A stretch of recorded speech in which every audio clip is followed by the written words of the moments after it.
Hi guys, so today I'll show you how I cut and sew this lovely stylish top. You can use the same fabric for the skirt. There's a zipper at the back and we have some kissing pleats at the down part, as you can see. That's what we're working on today. Hi guys, my name is Fatima A. Yusuf and on this platform I share sewing tutorials. Don't forget to subscribe and let's just get straight into business. So these are the materials I'll be needing that I'll make use of. I have lining, but I will not use lining for this. You can use lining, but I'll be replacing my lining with my sample lace. I have my bias, my zipper, and then my fabric. So it's actually leftover fabric. The main one is not up to 2 yards, so I have these pieces that I'll be adding to it to complete it, but 2 yards will be okay for you. Depends on your size. You do all your calculation after watching the video. Now this is the main fabric. I had 1 yard plus 24 inches, so it wasn't up to 2 yards. So if you have 2 yards, I feel like it's going to be okay. These are the pieces. One was actually okay for me, so basically 2 yards would be perfect for this style if you're my size. So you do your calculation after watching the video. I folded the main fabric using the width. The normal way you fold your Ankara fabric, let the white lines meet. So I gave it one fold and this is it, right? As you can see, so I'm just cutting off the excess so everything can align. The top has 3 layers, so the first thing to cut is the first layer, which is from your shoulder to your underbust, plus additional 2 to 3 inches based on your choice. So my underbust is 13, then I added 3 inches to mine, so that makes it 16, right? So I'm going to just extend that line. I was making sure that I had 16 all through. Then I'm going to cut it off. So this is for one piece. This is for either back or front. I'm going to place it on the rest of the remaining fabric. I'm going to place it, then I'll use that to cut the back piece or any of the pieces. But you need two of this. You need two of this so that you can have your back piece and your front piece. So the wideness depends on the amount of fabric you have left. If you're using Ankara, the wideness of the piece will be same thing with what I have here because your white lines will meet. Now on one of the pieces I marked 1 inch for my zipper allowance, then I'll place this one on it. So the one with 1 inch will be my back piece, while the one without the 1 inch allowance, that's my front piece, right? Hope you understand. Then now I went ahead to mark my neckline. I used 3.5 inches, that's for the width. Then I went down to 3 inches. I formed the round neckline for the back neckline. Then for the front neckline, I maintained that 3.5 inches width. You have to do that. Then I went down to, I was thinking 3.5 or 4, then I decided to go with 4, but I went with 3.5. So I formed my front neckline 3.5, but you can just maintain your 3.5 by 3 inches for both back and front. It's all perfect. Then now what we have at the shoulder, that will be my sleeve length in this case. When you measure Ankara fabric, when you divide it into 2, you should be having about 22, 23. So I had 23, but I already marked 1 inch for my zipper. So my sleeve length would have to be 22 inches so that the back and front can be equal at this part, at this side. So I just marked that, right? So my sleeve length is 22 inches. Now at that sleeve length, at the end, this part, I went down to mark the shoulder slope. I use 0.5 inch. You can use 1 inch if you like. So I'll be using that to mark my shoulder slope. Then downward of that shoulder slope, I marked 9 inches for my sleeve opening. Can use 10, but I feel like 9 is okay. You can even use 8, depend on your body size. I marked 9. Then I ended up using 10. Don't mind me. So now inward of that 10 inches, right? I'm going to mark. You can mark 3. You can mark 4. Depends on how you want it to be. I marked 5. Sorry, I was sorry, I'm following this video. So I marked 5, but I was just doubting. But you can use 4. But 5 is actually okay. But if you want, you can use 4. But I feel like 5 is okay. So I just took that straight down. But for you to know what to measure inside, right? Your underbust, divide it by 4, then add 5 inches to it. That should be what you should have under. So that is going to guide you whether to take in 4 or 5 at that sleeve opening part. You understand? So now at the shoulder slope, I just drew the shoulder slope, and this is what we have. You can go ahead and cut out your piece like this, right? But I wanted doing something. I wanted like a curve at the front piece, so I'll be going up by 3 inches. I was thinking of 2.5. I was thinking of 3. Then I think Anita went up by, let's see, I was thinking you can go up by 3 too. I went up by 3, but please, when you're doing yours, I would advise you go up by 2 or 2.5. 2 will be perfect. Safe. Don't go up by 2.5, just go up by 2. It will be okay. Then you form a slant curve. Then at this down part, right, to safeguard you to know what to do, mark your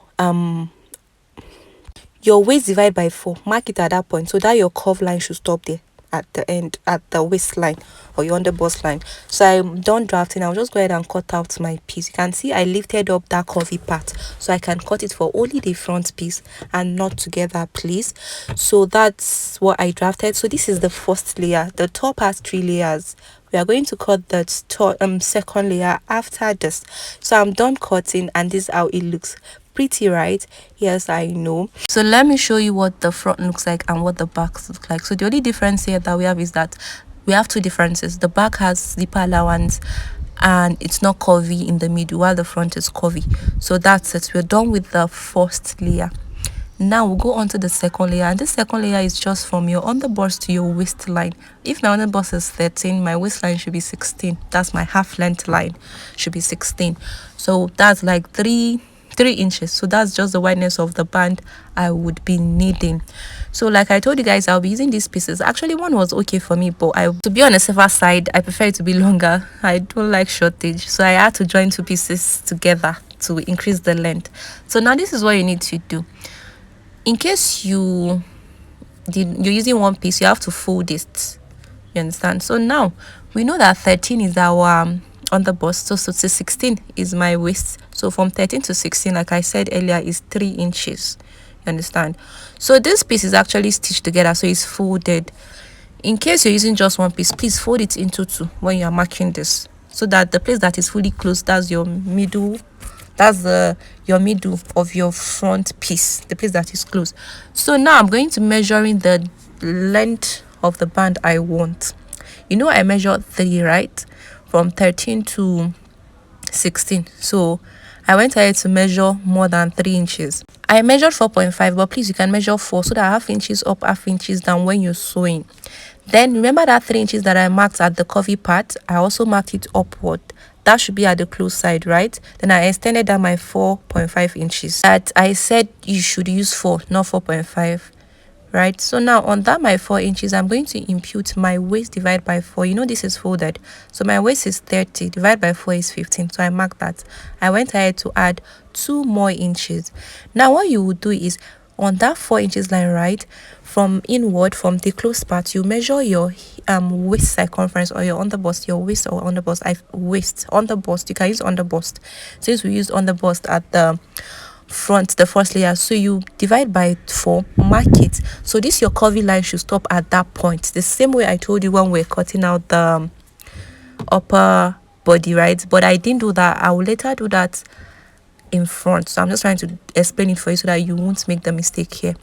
So I'm done drafting. This is the band area. I'll just go out and cut. So your hip divide your waist, sorry, not your hip, by 2, add additional 2 allowance. That should be the length, and it's folded. So when you open it, you have your hip measurements, your waist measurement. Why do I keep saying hip? Your waist measurement plus 4 inches, right? Then I cut out the band on my sample lace.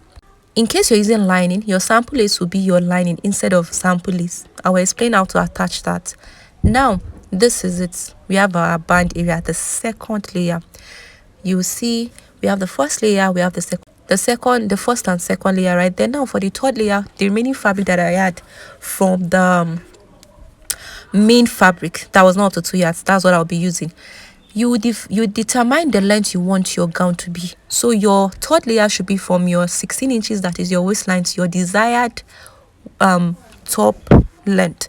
So from 16 to 25 to 26 to 27, anything you want, that should be the length of your third layer. This is the remaining fabric I had from the main fabric. I'm going to fold it into 2 using the length, not the width in this case. As you can see, I'll just split it into 2. I'll stitch the white side together at one part so that it can increase the wideness of the piece that will be pleating at the under the band. So this is what I had. I had 13 inches. So 13 plus 16 is what? 29 inches. So basically my top is going to be about 28, 27 by the time I'm done. Then for the wideness, you should be having about your waist circumference 3 times of it. Let's say my waist is 30, I should be having a fabric that is about 90 inches long. So that's what you should consider when doing your calculations. So we have our 3 layers cut out, right? Now what I'm going to do is I'm going to split open the back piece. So we have 2 pieces. I'll go to my sewing machine. I'm going to use my loosest stitch at the down part of each pieces, 2 pieces at the back, 1 piece in front. I'm going to stitch twice to form gathers, the loosest stitch.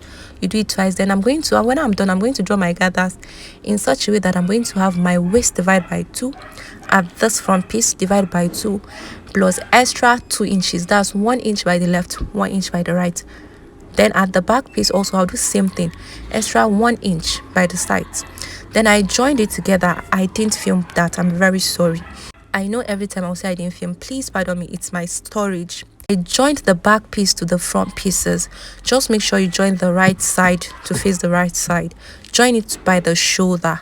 That's what I did. Then after joining by the shoulder, I hemmed the sleeve opening and I stitched the sides using 1 inch.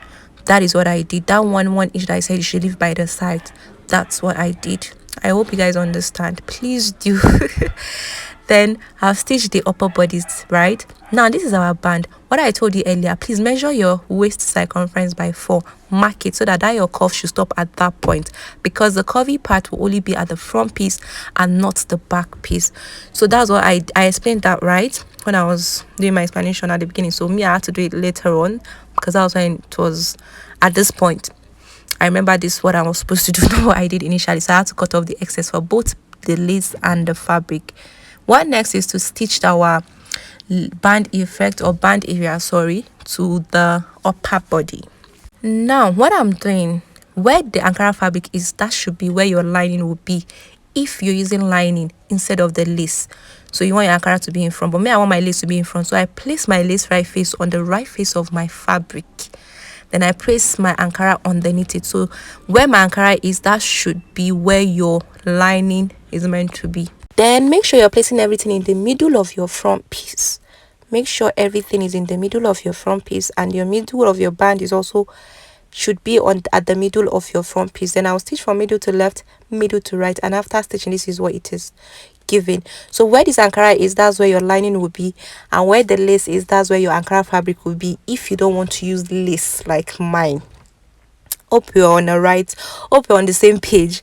I feel like we'll be on the same page. So I'm done. Now the fabric for the down part, I'm just going to split it open, attach the side so I can have a longer length, a longer wideness width. Then I went ahead, I did kissing pleats for the down part from the middle to the end. That's what I did, kissing pleats. That's what I did. Not from the middle, from one side to the other side. That's all. After doing that, I'll just go ahead, bias my neckline and stitch my zipper to it. So please, in case you want me to make a video on fixing bias and fixing your zipper, please let me know in the comment section. And guys, this is the final look. Isn't this beautiful? Isn't this lovely? And like I said earlier, you can use the Ankara fabric for the skirt and it's going to look so lovely. You can reduce the length of the top if this is too long for you. What do you think about this, my stylish top? Is this something you would like to try on? Let me know in the comment section. And guys, if you know you've learned 1 or 2 from this video, please don't forget to subscribe to my channel, give me a thumbs up, drop your comments, and I'll see you guys in another video.